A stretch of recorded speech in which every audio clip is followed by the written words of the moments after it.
Sisters and brothers of America,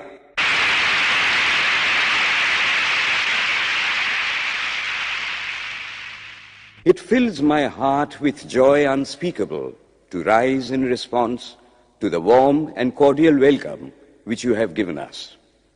I thank you in the name of the most ancient order of monks in the world. I thank you in the name of the mother of religions, and I thank you in the name of the millions and millions of Hindu people of all classes and sects. My thanks also to some of the speakers on this platform who, referring to the delegates from the Orient, have told you that these men from far-off nations may well claim the honor of bearing to different lands the idea of toleration. I am proud to belong to a religion which has taught the world both tolerance and universal acceptance. We believe not only in universal toleration, but we accept all religions as true. I am proud to belong to a nation which has sheltered the persecuted and the refugees of all religions and all nations of the earth. I am proud to tell you that we have gathered in our bosom the purest remnant of the Israelites who came to southern India and took refuge with us in the very year in which their holy temple was shattered to pieces by Roman tyranny. I am proud to belong to the religion which has sheltered and is still fostering the remnant of the grand Zoroastrian nation. I will quote to you, brethren, a few lines from a hymn which I remember to have repeated from my earliest boyhood, which is every day repeated by millions of human beings. As the different streams, having their sources in different places, all mingle their water in the sea, so, O Lord, the different paths which men take through different tendencies, various though they appear, crooked or straight, all lead to Thee. The present convention, which is one of the most august assemblies ever held, is in itself a vindication, a declaration to the world of the wonderful doctrine preached in the Gita. Whosoever comes to me, through whatsoever form, I reach him. All men are struggling through paths which in the end lead to me. Sectarianism, bigotry, and its horrible descendant, fanaticism, have long possessed this beautiful earth. They have filled the earth with violence, drenched it often and often with human blood, destroyed civilization, and sent whole nations to despair. Had it not been for these horrible demons, human society would be far more advanced than it is now. But their time is come, and I fervently hope that the bell that tolled this morning in honor of this convention may be the death knell of all fanaticism, of all persecutions with the sword or with the pen, and of all uncharitable feelings between persons wending their way to the same goal.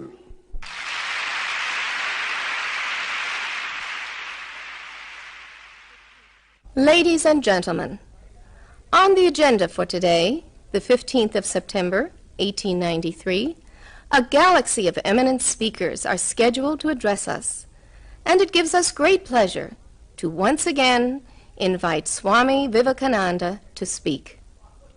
His subject for today, Why We Disagree. I will tell you a little story.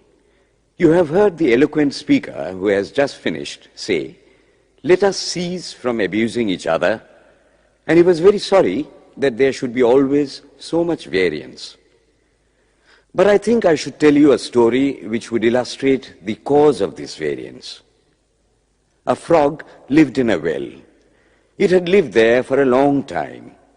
It was born there and brought up there, and yet was a little small frog. Of course, the evolutionists were not there then to tell us whether the frog lost its eyes or not, but for our story's sake, we must take it for granted that it had its eyes, and that it every day cleansed the water of all the worms and bacilli that lived in it with an energy that would do credit to our modern bacteriologists.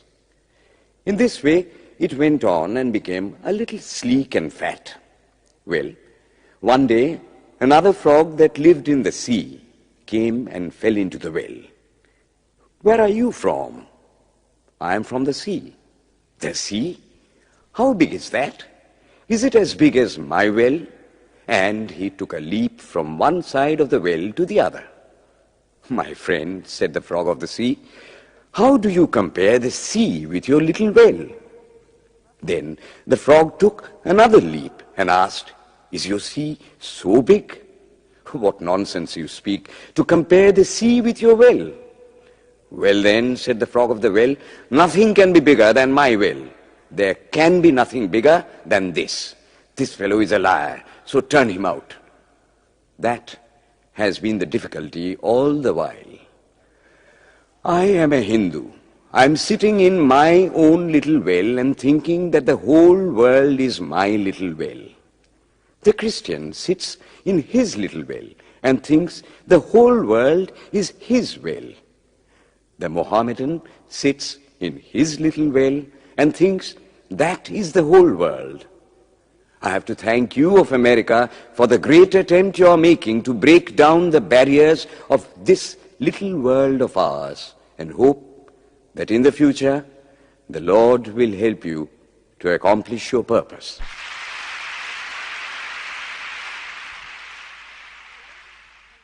Delegates and friends, today, the 19th of September, 1893, is the 9th day of the World's Parliament of Religions. We have had the privilege of listening to many distinguished speakers from the world over address us on a variety of subjects. The time is at hand to now listen to the great monk from India, Swami Vivekananda, read his paper on Hinduism. Ladies and gentlemen, Swami Vivekananda.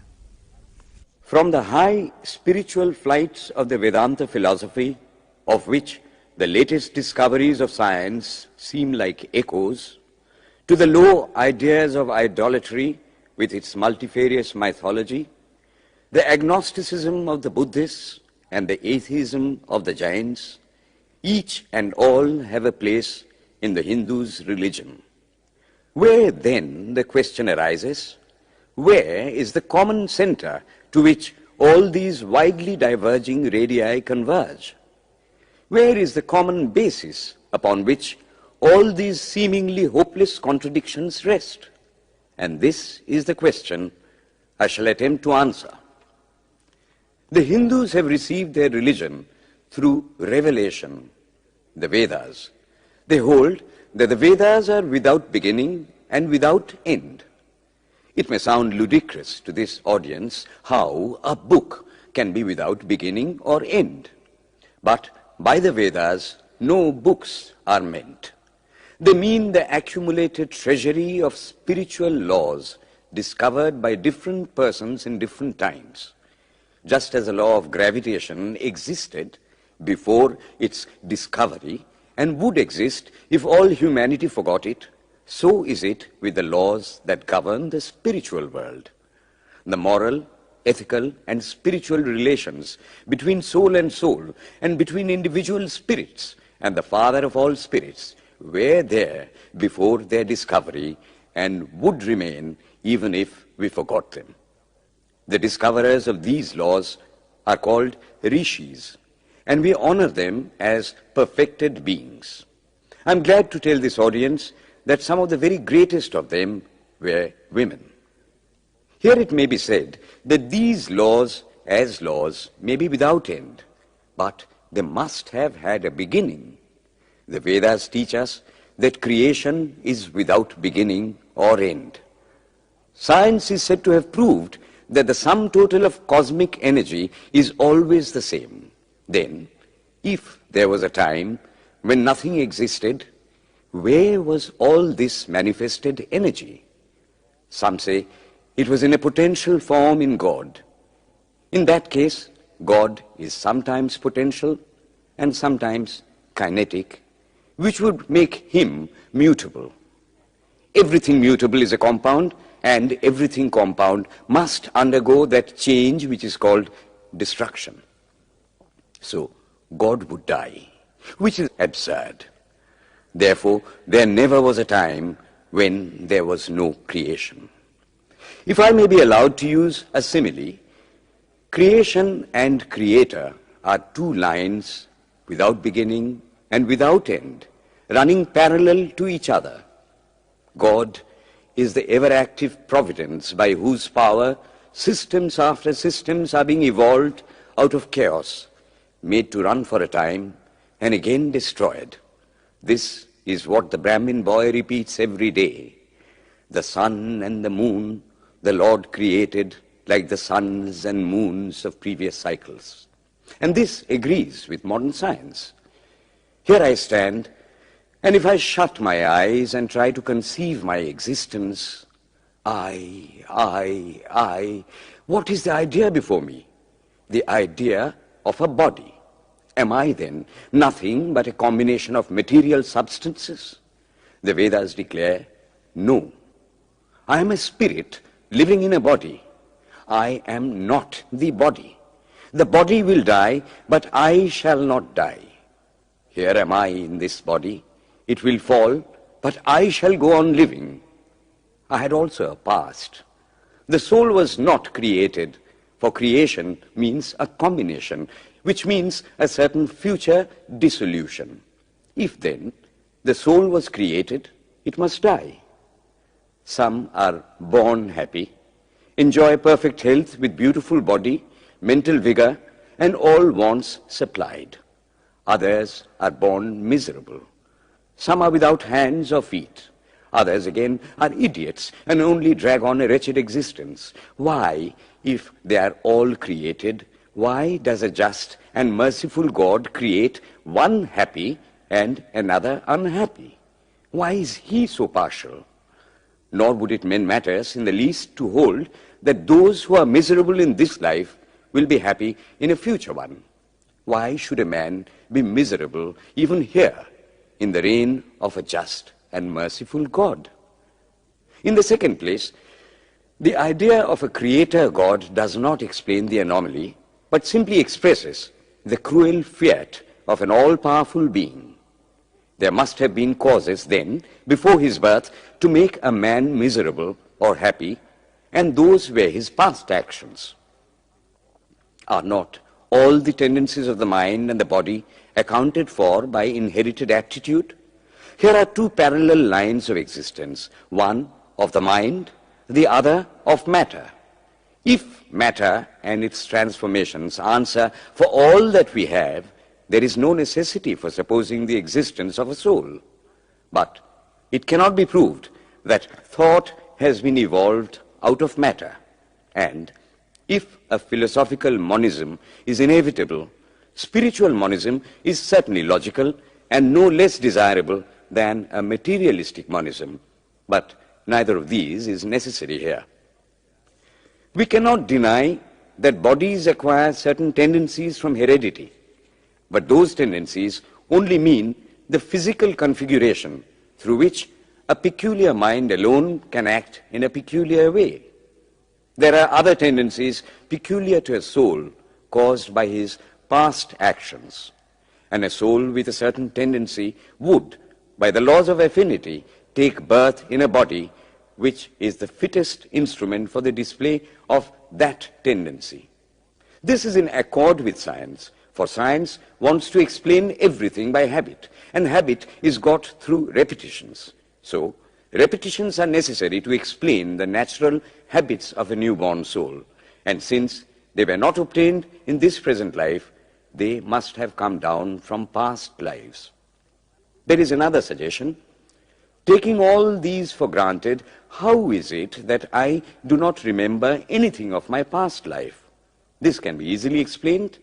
I am now speaking in English. It is not my mother tongue. In fact, no words of my mother tongue are now present in my consciousness. But let me try to bring them up. And they rush in. That shows that consciousness is only the surface of the mental ocean, and within its depths are stored up all our experiences. Try and struggle. They would come up, and you would be conscious even of your past life. This is direct and demonstrative evidence. Verification is the perfect proof of a theory, and here is the challenge thrown to the world by the rishis. We have discovered the secret by which the very depths of the ocean of memory can be stirred up. Try it, and you would get a complete reminiscence of your past life. So then, the Hindu believes that he is a spirit. Him the sword cannot pierce, him the fire cannot burn, him the water cannot melt, him the air cannot dry. Is nowhere but whose center is located in the body, and that death means the change of this center from body to body. Nor is the soul bound by the conditions of matter. In its very essence, it is free, unbounded, holy, pure, and perfect. But somehow or other, it finds itself tied down to matter and thinks of itself as matter. Why should the free, perfect, and pure being be thus under the thraldom of matter, is the next question. How can the perfect soul be deluded into the belief that it is imperfect? We have been told that the Hindus shirk the question and say that no such question can be there. Some thinkers want to answer it by positing one or more quasi-perfect beings and use big scientific names to fill up the gap. But naming is not explaining. The question remains the same. How can the perfect become the quasi-perfect? How can the pure, the absolute, change even a microscopic particle of its nature? But the Hindu is sincere. He does not want to take shelter under sophistry. He is brave enough to face the question in a manly fashion, and his answer is, I do not know. I do not know how the perfect being, the soul, came to think of itself as imperfect, as joined to and conditioned by matter. But the fact is a fact for all that. It is a fact in everybody's consciousness that one thinks of oneself as the body. The Hindu does not attempt to explain why one thinks one is the body. The answer, that it is the will of God, is no explanation. This is nothing more than what the Hindu says, I do not know. Well then, the human soul is eternal and immortal, perfect and infinite, and death means only a change of center from one body to another. The present is determined by our past actions, and the future by the present. The soul will go on evolving up or reverting back from birth to birth and death to death. But here is another question. Is man a tiny boat in a tempest, raised one moment on the foamy crest of a billow and dashed down into a yawning chasm the next, rolling to and fro at the mercy of good and bad actions, a powerless, helpless wreck in an ever-raging, ever-rushing, uncompromising current of cause and effect, a little moth placed under the wheel of causation, which rolls on, crushing everything in its way, and waits not for the widow's tears or the orphan's cry? The heart sinks at the idea. Yet, this is the law of nature. Is there no hope? Is there no escape? Was the cry that went up from the bottom of the heart of despair. It reached the throne of mercy, and words of hope and consolation came down and inspired a Vedic sage, and he stood up before the world and in trumpet voice proclaimed the glad tidings. Hear ye, children of immortal bliss, even ye that reside in higher spheres. I have found the Ancient One who is beyond all darkness, all delusion. Knowing him alone, you shall be saved from death over again. Children of immortal bliss.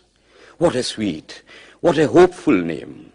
Allow me to call you, brethren, by that sweet name, heirs of immortal bliss. Yea, the Hindu refuses to call you sinners. We are the children of God, the sharers of immortal bliss, holy and perfect beings. Ye divinities on earth, sinners, it is a sin to call a man so. It is standing libel on human nature. Come up, O lions, and shake off the delusion that you are sheep. You are souls immortal, spirits free, blessed and eternal. Ye are not matter, ye are not bodies. Matter is your servant, not you the servant of matter. Thus it is that the Vedas proclaim not a dreadful combination of unforgiving laws, not an endless prison of cause and effect, but that at the head of all these laws, in and through every particle of matter and force stands one, by whose command the wind blows, the fire burns, the clouds rain, and death stalks upon the earth. And what is his nature? He is everywhere, the pure and formless one, the Almighty and the All-Merciful. Thou art our Father, thou art our Mother, thou art our beloved friend, thou art the source of all strength.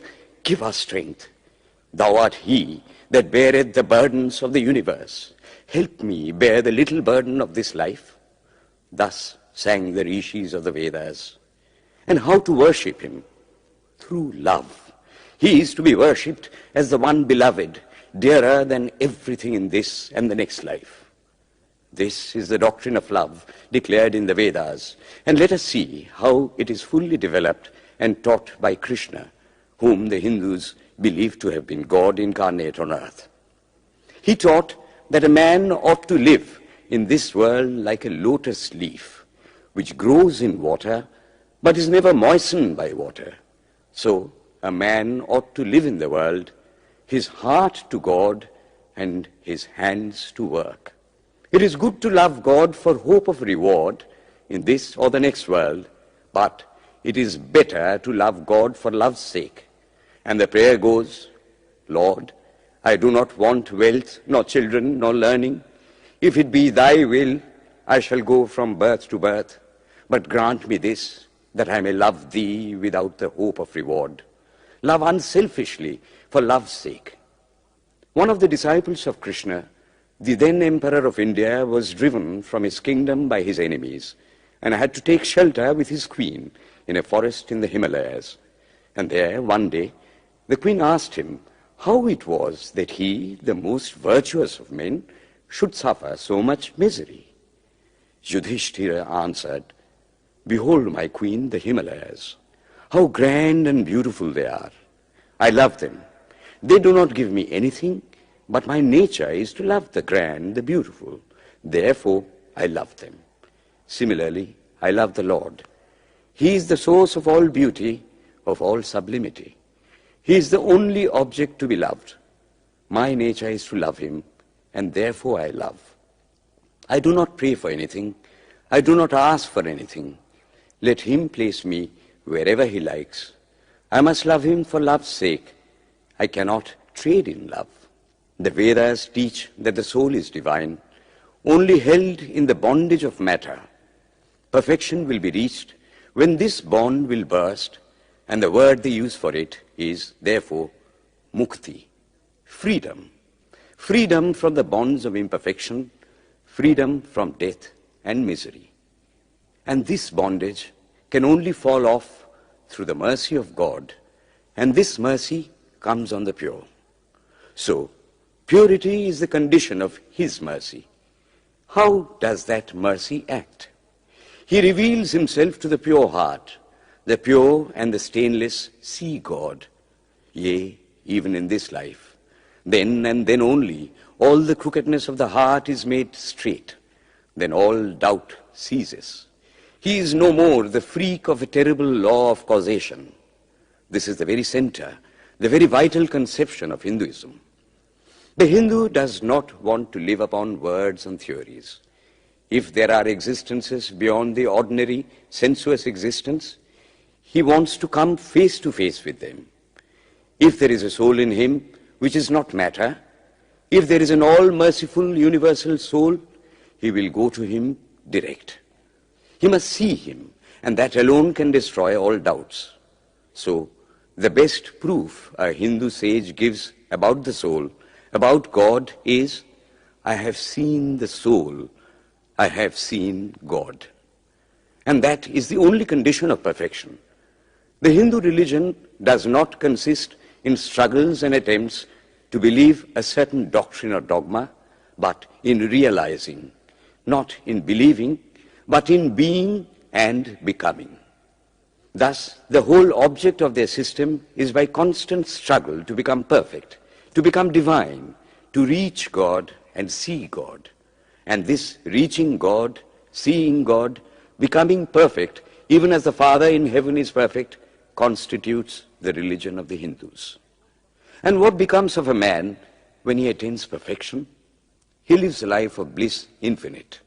He enjoys infinite and perfect bliss, having obtained the only thing in which man ought to have pleasure, namely God, and enjoys the bliss with God. So far, all the Hindus are agreed. This is the common religion of all the sects of India. But then, perfection is absolute, and the absolute cannot be two or three. It cannot have any qualities. It cannot be an individual. And so, when a soul becomes perfect and absolute, it must become one with Brahma, and it would only realize the Lord as the perfection, the reality of its own nature and existence, the existence absolute, knowledge absolute, and bliss absolute. We have often and often read this called the losing of individuality and becoming a stock or a stone. He jests at scars that never felt a wound. I tell you, it is nothing of the kind. If it is happiness to enjoy the consciousness of this small body, it must be greater happiness to enjoy the consciousness of two bodies, the measure of happiness increasing with the consciousness of an increasing number of bodies, the aim, the ultimate of happiness being reached when it would become a universal consciousness. Therefore, to gain this infinite universal individuality, this miserable little prison individuality must go. Then alone can death cease when I am one with life. Then alone can misery cease when I am one with happiness itself. Then alone can all error cease when I am one with knowledge itself. And this is the necessary scientific conclusion.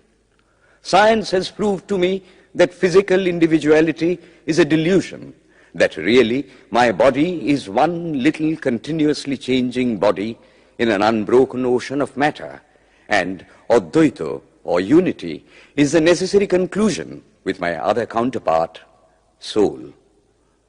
Science is nothing but the finding of unity. As soon as science would reach perfect unity, it would stop from further progress, because it would reach the goal. Thus, chemistry could not progress farther when it would discover one element out of which all others could be made. Physics would stop when it would be able to fulfill its services in discovering one energy of which all the others are but manifestations. And the science of religion become perfect when it would discover Him who is the one life in a universe of death, Him who is the constant basis of an ever-changing world, one who is the only soul of which all souls are but delusive manifestations. Thus is it, through multiplicity and duality, that the ultimate unity is reached. Religion can go no farther. This is the goal of all science. All science is bound to come to this conclusion in the long run. Manifestation and not creation is the word of science today. And the Hindu is only glad that what he has been cherishing in his bosom for ages is going to be taught in more forcible language and with further light from the latest conclusions of science. Descend we now from the aspirations of philosophy to the religion of the ignorant. At the very outset, I may tell you that there is no polytheism in India. In every temple, if one stands by and listens, one will find the worshippers applying all the attributes of God, including omnipresence, to the images. It is not polytheism, nor would the name henotheism explain the situation. The rose, called by any other name, would smell as sweet. Names are not explanations. The tree is known by its fruits. When I have seen amongst them that are called idolaters, men, the like of whom, in morality and spirituality and love, I have never seen anywhere, I stop and ask myself, can sin beget holiness? Superstition is a great enemy of man, but bigotry is worse. Why does a Christian go to church? Why is the cross holy? Why is the face turned toward the sky in prayer? Why are there so many images in the Catholic Church? Why are there so many images in the minds of Protestants when they pray? My brethren, we can no more think about anything without a mental image than we can live without breathing. By the law of association, the material image calls up the mental idea and vice versa.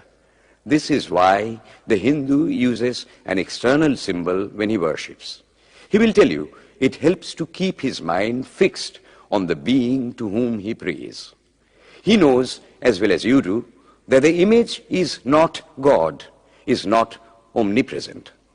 After all, how much does omnipresence mean to almost the whole world? It stands merely as a word, a symbol.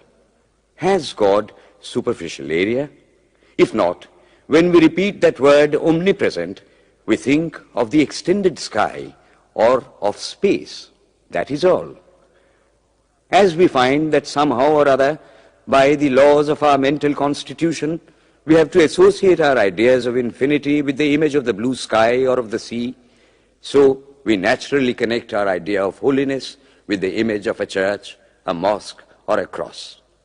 The Hindus have associated the ideas of holiness, purity, truth, omnipresence, and such other ideas with different images and forms.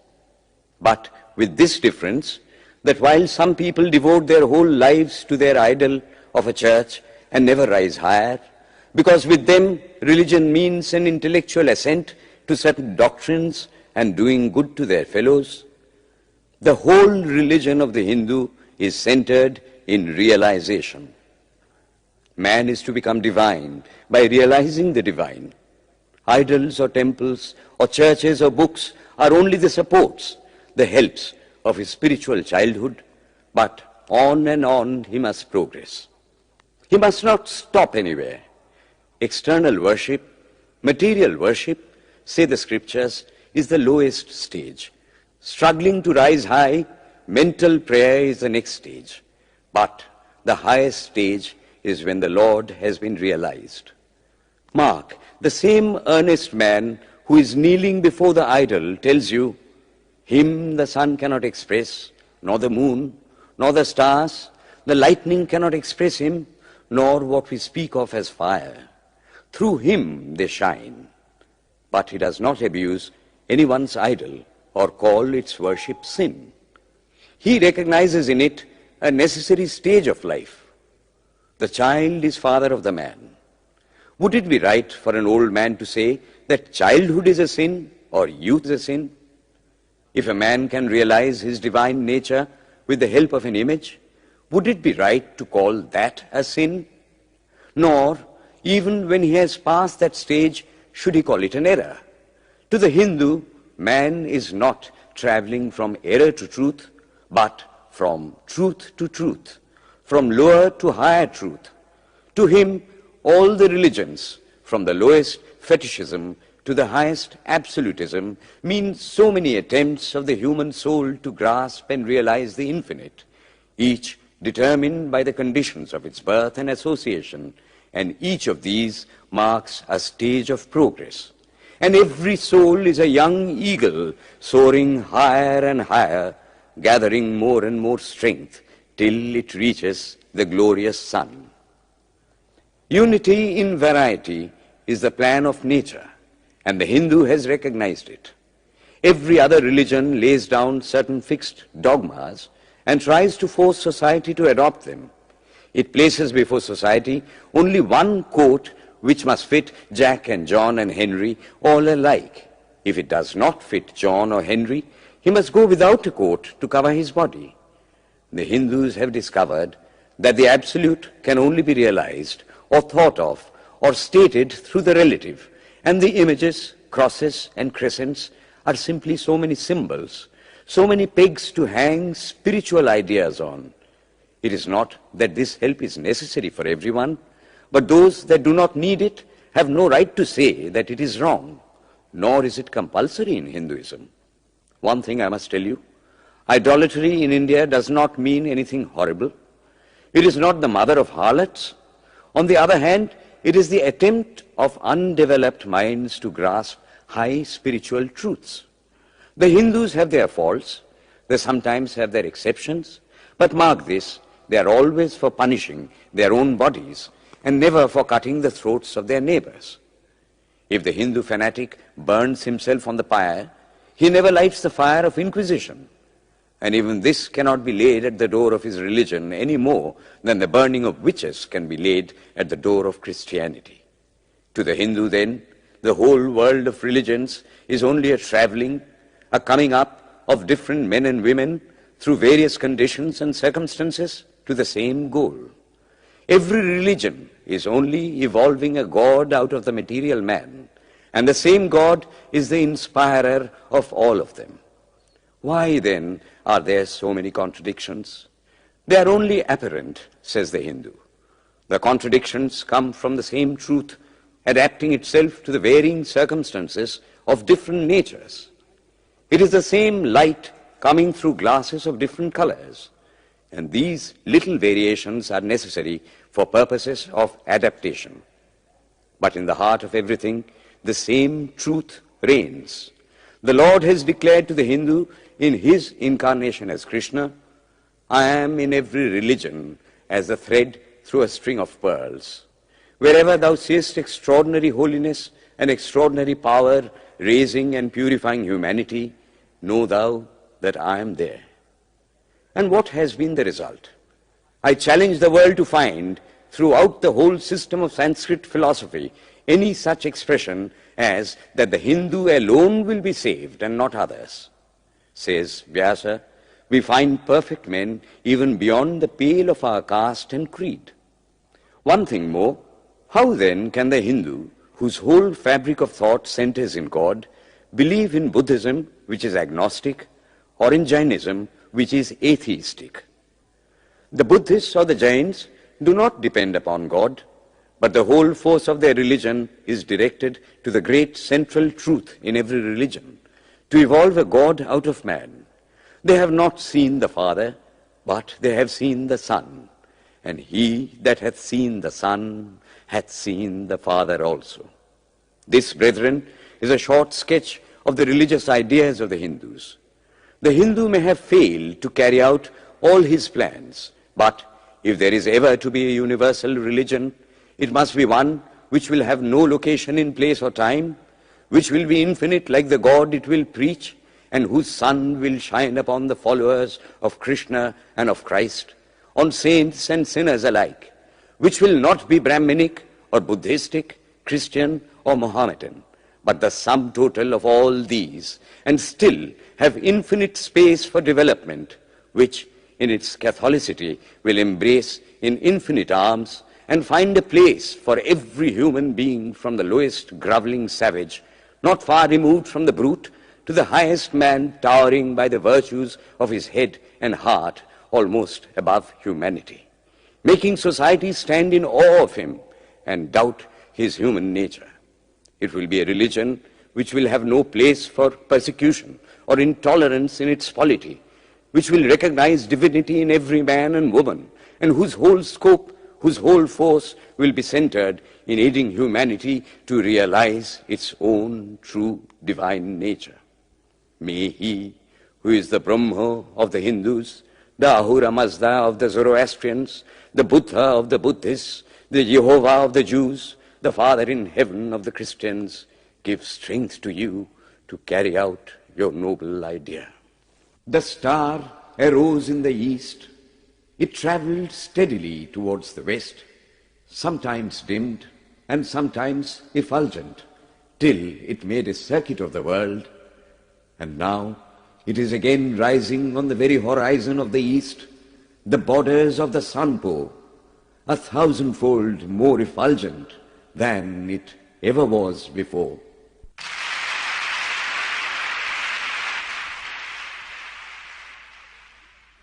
Today, the 26th of September, 1893, is the penultimate day of this Parliament of Religions at Chicago. We have listened to engrossing discourses on the religions and theologies of the participating countries in these past 2 weeks. In continuing this series, Swami Vivekananda will now speak on Buddhism, the fulfillment of Hinduism. The religion of the Hindus is divided into two parts, the ceremonial and the spiritual.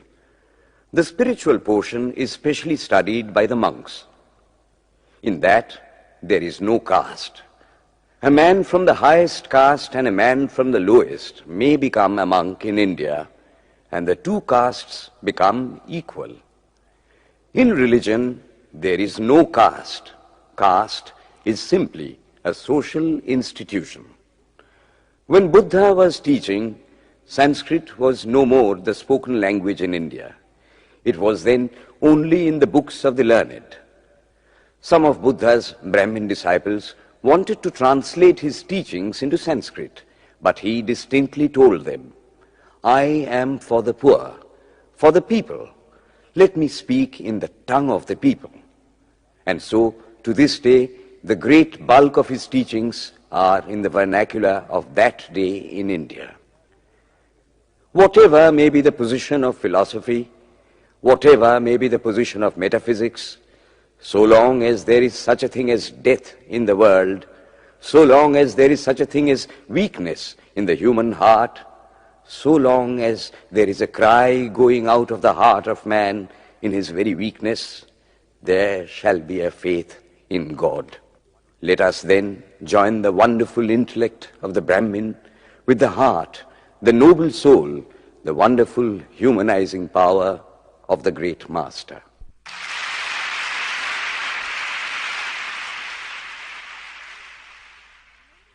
Ladies and gentlemen, in a short while from now, the World's Parliament of Religions at Chicago will come to a close. And this day, the 27th of September, 1893, will go down in history as a landmark for more reasons than one. It is in the fitness of things that we now call upon Swami Vivekananda from India to address this final session. The world's Parliament of Religions has become an accomplished fact, and the merciful Father has helped those who labored to bring it into existence and crown with success their most unselfish labor. My thanks to those noble souls whose large hearts and love of truth first dreamt this wonderful dream and then realized it. My thanks to the shower of liberal sentiments that has overflowed this platform. My thanks to this enlightened audience for their uniform kindness to me and for their appreciation of every thought that tends to smooth the friction of religions. A few jarring notes were heard from time to time in this harmony. My special thanks to them, for they have, by their striking contrast, made the general harmony the sweeter. Much has been said of the common ground of religious unity. I am not going just now to venture my own theory, but if anyone here hopes that this unity will come by the triumph of any one of the religions and the destruction of the others, to him I say, brother, yours is an impossible hope. Do I wish that the Christian would become Hindu? God forbid. Do I wish that the Hindu or Buddhist would become Christian? God forbid. The seed is put in the ground, and earth and air and water are placed around it. Does the seed become the earth or the air or the water? No. It becomes a plant. It develops after the law of its own growth, assimilates the air, the earth, and the water, converts them into plant substance, and grows into a plant. Similar is the case with religion. The Christian is not to become a Hindu or a Buddhist, nor a Hindu or a Buddhist to become a Christian, but each must assimilate the spirit of the others and yet preserve his individuality and grow according to his own law of growth. If the Parliament of Religions has shown anything to the world, it is this. It has proved to the world that holiness, purity, and charity are not the exclusive possessions of any church in the world, and that every system has produced men and women of the most exalted character.